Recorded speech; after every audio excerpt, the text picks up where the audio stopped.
So a little over a month ago, I started this new custom home in High Springs. It's just over the Columbia County line. And if you take 441 north, heading over the Santa Fe River, which, this is one of the prettiest times of the year for the river, with the changing leaves and everything. So it's a beautiful drive. If you go a few miles, you go past Billy's Bar, just before you get to Alino, this property is right there on 441 on the left, right before Old Bellamy Road. When my clients got this property, it was completely wooded. And so they cleared out a home site and a drive path. They left trees in between where the home's going to go and 441 to kind of create some separation between the highway and the house. And so my clients found this particular home plan online. So we purchased the plan, and that's what we're going off of. This plan's coming in around 2,300 square feet, heated and cooled, and 3,600 total. There are a handful of interesting details on this plan. So one of those are the faux collar ties we have in the great room and the master bedroom. These are going to imitate, if this house were rafter framed, some decorative beams that we're going to wrap in cypress, up near the vaulted ceiling peak. Another interesting detail is the length of the master shower. So we're looking at, about 11 foot long. The width is pretty normal, about 3.5 feet wide. But, that length, 11 foot long, is going to be a pretty long, pretty awesome, pretty big shower. And as you can see on the plan, we're going to do a knee wall with a glass panel above. So it'll be real pretty, in the master bathroom. And then on the front porch, you can see this detail that's called out. There's a rafter framed bump out, front facing gable, which these are pretty common on, farmhouse style homes in, 2024.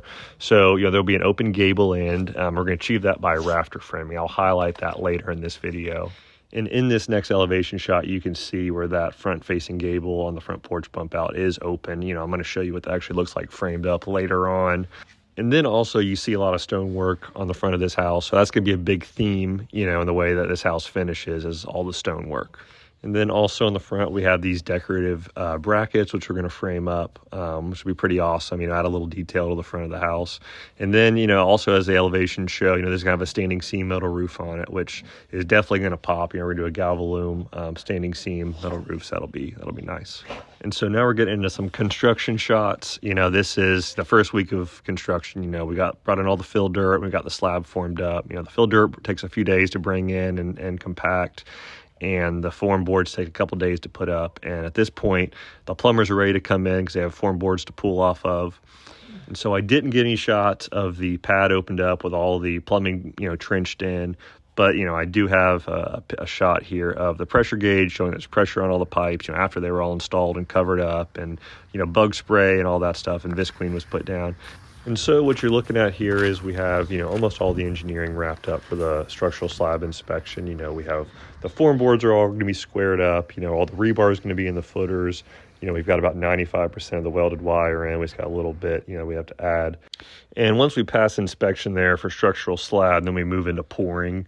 Usually on most of my houses, it's a 2-day pour. We split up the main body and the porches into 2 separate days.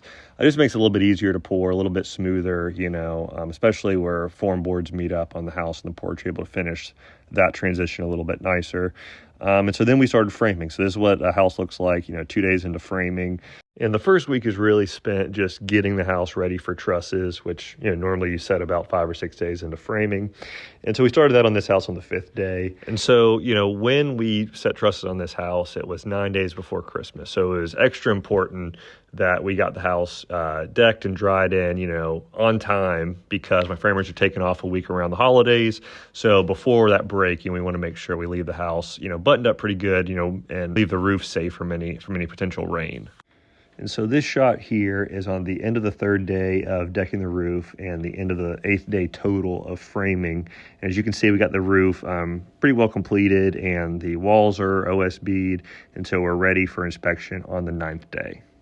And so once we get to this point and, right before we're about to call in for an inspection, I'll always, go up on the roof, walk the roof and look for irregularities or things that aren't meeting engineering. So one of the big things with Southern Yellow Pine trusses are, you're liable to get trusses that are uneven, top cords that, aren't perfect. So, you look for bows in the roof or plywood that's damaged, or, really anything that sticks out to your eye. And then, of course, we need to look at the engineering, look at nail spacing, and, walk through, look through it with a fine tooth comb, make sure that all the nail spacing is met per engineering. We didn't miss nails anywhere.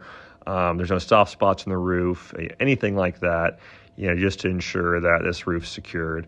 Right here, you're getting a look at that front-facing gable. And so, now it's framed up. I'll go over some of these details with you. So you see this, this look pretty often. It's going to kind of create a decorative look in the front of the house, if you remember on the elevation.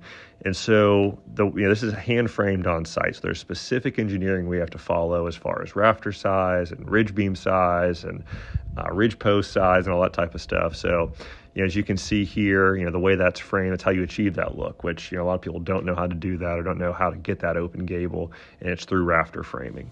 And so, we passed inspection, and, we're able to get this house dried in, which is awesome, before Christmas time. So over the next couple of days, we're going to work on drying in the roof, drying in the walls, and tying off any loose ends before, we take off for the holidays. I'll be, updating this house as it fleshes out, so be sure to subscribe and check back in later on.